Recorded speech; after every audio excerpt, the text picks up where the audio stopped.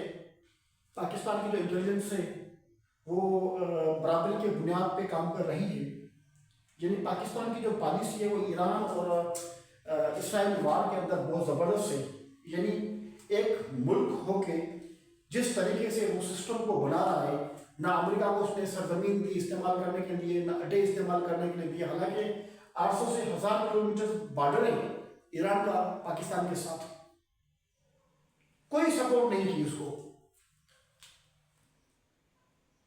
تو خلیجی ممالک، ہمارے مسلمان بھائی ممالک کل اپنے انجام کے لیے تیار رہے.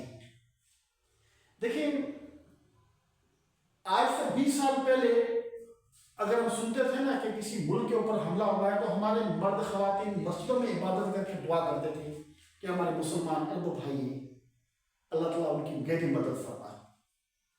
میرے خیال میں کہ خلیجی ممالک کی جو پالیسیز ہیں اسرائیل کے ساتھ اور امریکہ کے ساتھ، آگے چل کے یہ وہ چیزیں ختم کرنے جا رہی ہیں کہ ان کو کوئی اسلامی ملک سے کوئی دعا کرنے والا بھی ہوگا کہ اللہ ان کی گہری مدد فرمائے. میرے خیال میں کہ خلیجی ممالک کی جو غلط پالیسیاں تھیں اس نے اپنے آپ کو امریکہ کے پیروں میں بٹھا دیا ہے، اور انجام Saddam Hussein, Kumail Gaddafi, Yasir Arafat اور اس کے علاوہ سوویت کے بادشاہ آپ سب کے سامنے ہیں. مجھے امید ہے کہ وقت گیا نہیں ہے، ہم اپنی پالیسیز کو بہتر انداز میں ڈیولپ کر سکتے ہیں. غلطیاں ہوتی ہیں ملک کے موجودہ حالات کے مطابق، بہت سے ایسے پرابلم ہوں گے خلیجی ممالک کے لیے جس کے مطابق لوگوں نے پالیسی ڈیولپ کی ہوگی. لیکن دشمن کے ساتھ کھڑے ہو کے بیٹھ جانا اور وہاں سے بیٹھ کے وہاں کی سرزمین استعمال کر کے اپنے مسلمان لوگوں کو مارنا، اور وہ بھی رمضان شریف کے مہینے میں، ایک سوال پیدا کرتا ہے کہ ہم کس طرف جا رہے ہیں.